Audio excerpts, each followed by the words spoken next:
کھویا ہوا مل گیا ہے۔ ہمیں خوشی کرنا اور جشن منانا چاہیے جب ایک غیر نجات یافتہ شخص توبہ کر کے خدا کے ابدی خاندان کا رکن بن جاتا ہے۔ میں ذکریہ امیر ہوں۔ دراصل یہ اصول ان 3 کہانیوں پر بنیاد رکھتا ہے جو یسوع نے سنائی تھیں، اور وہ بنیادی طور پر 2 سبق سکھا رہا تھا۔ ان تینوں واقعات کا جائزہ پیش کرنے سے پہلے میں آپ کو سبق کے متعلق بتانا چاہوں گا۔ سب سے پہلے ہے ترس۔ بطور ایماندار سب سے پہلے ہمیں کھوئے ہوئے لوگوں سے ترس بھرا رویہ اختیار کرنا چاہیے۔ یہ سب 3 کہانیوں میں سے اخذ کیا گیا ہے۔ دوسرا سبق ہے خوشی منانا۔ تبدیلی سے پہلے چاہے کوئی شخص کتنا ہی برا رہا ہو، ہمیں کبھی بھی ناراض نہیں ہونا چاہیے جب وہ خدا کے فضل کا تجربہ کرتا ہے۔ جب کبھی گناہگار سچی توبہ کرتے ہیں تو ہمارا مناسب رویہ خوشی کرنا اور جشن منانا ہونا چاہیے۔ آئیں ان تینوں واقعات پر غور کرتے ہیں، لیکن اس سے پہلے کہ ہم کہانی پر غور کرنا شروع کریں، یہ ضروری ہے کہ ہم کہانی کے پس منظر پر نظر دوڑائیں، کیونکہ فریسی اور فقیہ اس بات کی شکایت کر رہے تھے کہ یسوع گناہگاروں کے ساتھ کھاتا پیتا ہے۔ وہ کہتے تھے کہ یہ آدمی گناہگاروں سے ملتا اور ان کے ساتھ کھانا کھاتا ہے۔ غور کریں کہ یہ وہی تسلسل ہے کہ یسوع کو کھانے کی دعوتیں مل رہی تھیں، جس طرح فریسی یسوع کو کھانے کی دعوت پر بلا رہے تھے۔ آپ کو یاد ہوگا کہ متی نے بھی یسوع کو کھانے کی دعوت دی تھی، جو بعد میں اس کا پیروکار بن گیا تھا۔ لیکن ایسے لوگ بھی تھے جو کہ بہت مالدار نہیں تھے، وہ معاشرے کے ٹھکرائے ہوئے تھے۔ اس لیے یسوع ان کے رویے کی نشاندہی کرتا ہے اور پھر انہیں ایک کہانی سناتے ہوئے کہتا ہے، تم میں کون ایسا آدمی ہے جس کے پاس 100 بھیڑیں ہوں؟ اور وہ بہت سے لوگ اس بات کی نشاندہی کر سکتے تھے، لیکن وہ ایک بھیڑ کھو دیتا ہے۔ اس لیے کیا تم 99 کو بیابان میں چھوڑ کر اس کھوئی ہوئی کو جب تک مل نہ جائے اس کی تلاش نہ کرتے رہو گے؟ اور جب کھوئی ہوئی بھیڑ مل جائے تو پھر تم کیا کرو گے؟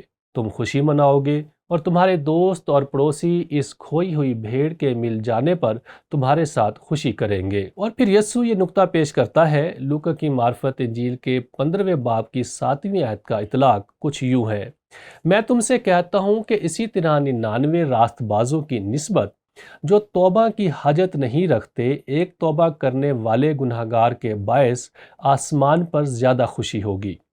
آپ دیکھ سکتے ہیں کہ یسوع کیا نکتہ پیش کرنا چاہ رہا ہے، لیکن پھر وہ ایک دوسری کہانی شروع کرتا ہے۔ وہ ایک عورت کے تعلق سے بات کرتا ہے۔ اس عورت کے پاس چاندی کے 10 سکے تھے اور ایک سکہ کھو گیا، اور وہ چراغ جلا کر چاندی کے سکے کو تلاش کرتی ہے جب تک کہ وہ مل نہیں جاتا، اور پھر کیا ہوتا ہے؟ وہ خوشی مناتی ہے، اور اس کے دوست اور پڑوسی سب اس کے ساتھ خوشی مناتے ہیں۔ جب میں اس تعلق سے غور کر رہا تھا تو مجھے اپنا اور ایلن کا ایک تجربہ یاد آیا۔ میرے ہاتھ میں ایک انگوٹھی ہے جو کہ ایلن کو دی گئی تھی، اور در حقیقت یہ انگوٹھی پہلی صدی کے خالص سونے کے سکے سے بنی تھی، اور اس سونے کے سکے پر کیسر کی شبیہ کندہ کی گئی تھی۔ یہ وہ سکہ تھا جو کہ یسوع کے زمانہ میں استعمال ہوتا تھا۔ ہمارا ایک دوست تھا جو کہ دراصل یروشلم کا ایک سونار تھا، جو کہ ہمارا ٹور گائیڈ بھی تھا، اور اس نے یہ تحفہ ایلن کو دیا تھا۔ اس نے ہی سکہ انگوٹھی پر لگایا تھا۔ میں اور ایلن فلوریڈا میں ایک دعوت پر گئے۔ یہ موڈی بائبل انسٹیٹیوٹ کے لیے فنڈ جمع کرنے کی خاص دعوت تھی، اور وہ اس انگوٹھی کو پہنے ہوئے تھی۔ جب دعوت ختم ہو گئی اور ہم وہاں سے جانے کے لیے نکلنے لگے تو اس نے نیچے دیکھا تو سکہ کہیں کھو چکا تھا۔ وہ وہاں نہیں تھا، وہاں صرف اس کا غلاف پڑا تھا۔ اس وقت میری بیوی کا چہرہ دیکھنے والا تھا۔ ہم پورے ہوٹل کا چکر لگا کر آئے تھے۔ میں فوراً گھٹنوں کے بل ہو گیا، لیکن دعا کرنے کے لیے نہیں بلکہ سکہ ڈھونڈنے کے لیے، اور خوش قسمتی سے کچھ دیر تلاش کرنے کے بعد میں نے اسے میز کے نیچے تلاش کر لیا، اور ایلن سے کہا، دیکھو یہاں پڑا ہے۔ آپ کے خیال میں اس کے احساسات کیسے تھے؟ وہ بہت شادمان تھی، اور میں بھی اس کے ساتھ بہت خوش ہو رہا تھا، کیونکہ یہ بہت ہی اہم تحفہ تھا، ایک خاص تحفہ تھا۔ لیکن یہاں یسوع نے کھوئے ہوئے سکے کا اطلاق پیش کرتے ہوئے لوکا کی معرفت انجیل میں کہا ہے، اسی طرح ایک توبہ کرنے والے گناہگار کے باعث خدا کے فرشتوں کے سامنے خوشی ہوتی ہے۔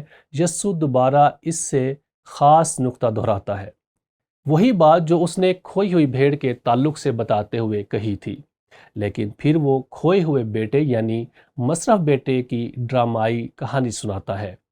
آپ اس واقعے سے واقف ہے۔ چھوٹا بیٹا اپنے باپ کے پاس آ کر کہتا ہے کہ اے باپ، مجھے میرا حصہ چاہیے، اور باپ اسے اس کا حصہ دے دیتا ہے، اور وہ وہاں سے چلا جاتا ہے اور آوارگی میں زندگی بسر کرتا ہے۔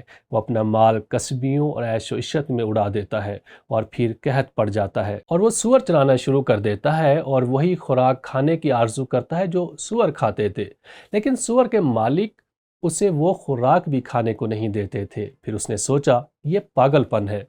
وہ ہوش میں آتا ہے اور کہتا ہے کہ میں اپنے گھر واپس جاؤں گا، میں اپنے باپ کے گھر واپس جاؤں گا، میں اپنے گناہ کا اقرار کروں گا، میں توبہ کروں گا، میں معافی کی درخواست کروں گا۔ یوں وہ گھر کی راہ لیتا ہے، اور باپ یقیناً اپنے بیٹے کی راہ دیکھ رہا ہوتا ہے، اور وہ اسے آتے ہوئے دیکھتا ہے۔ وہ دوڑ کر اسے ملنے جاتا ہے اور اپنے گلے لگا لیتا ہے۔ وہ اپنے نوکروں سے کہتا ہے کہ جاؤ، پلا ہوا بچڑا ذبح کرو، اسے چوگا پہناؤ، اس کے پاؤں میں جوتی پہناؤ اور اسے انگوٹھی پہناؤ۔ اس دوران بڑا بیٹا کیا محسوس کر رہا تھا؟ اس نے کہا، اے باپ، میں ہمیشہ سے تیرے پاس رہا ہوں، تو نے میرے لیے کبھی ایسا نہیں کیا۔ یسوع کہانی میں بتاتا ہے کہ باپ بیٹے کو جواب دیتا ہے، بیٹا تو ہمیشہ میرے پاس ہے، اور جو کچھ میرا ہے وہ تیرا ہی ہے، لیکن خوشی منانا اور شادمان ہونا مناسب تھا، کیونکہ تیرا یہ بھائی مردہ تھا اب زندہ ہوا، کھویا ہوا تھا اب ملا ہے۔ آپ نے دیکھا کہ کس طرح یہ اصول تمام واقعات میں سادہ طور پر نظر آتا ہے کہ کھویا ہوا مل گیا ہے۔ اس لیے ہمارا رویہ کیسا ہونا چاہیے؟ ہمیں خوشی کرنا اور جشن منانا چاہیے جب ایک غیر نجات یافتہ شخص توبہ کر کے خدا کے ابدی خاندان کا رکن بن جاتا ہے۔ یہ 3 شاندار واقعات ہیں اور شاندار اطلاق ہے۔ اب یہاں اطلاق کے لیے ایک سوال ہے۔ جب ہم اس پر غور کرتے ہیں تو ہمارا رد عمل کیسا ہونا چاہیے؟ اس لیے وہ سوال یہ ہے، وہ کون سے طریقے ہیں جن کے ذریعے نام نہاد مسیح کھوئے ہوئے لوگوں کے لیے ترس نہیں رکھتے، اور گناہ گار جب خدا کی معافی کا تجربہ کرتے ہیں تو وہ خوش نہیں ہوتے؟ ہم اس تعلق سے کافی باتوں کے بارے میں سوچ سکتے ہیں اور غور کر سکتے ہیں، لیکن ایک بنیادی چیز جو ذہن میں آتی ہے وہ صرف ایک مثال پیش کروں گا۔ میں ایسی کلیسیاؤں یا لوگوں کو جانتا ہوں جو کہ مسیح کہلاتے ہیں، لیکن وہ اپنی ہی برادری اور آپس کی چھوٹی سی رفاقت تک خود کو محدود کیے ہوئے ہیں۔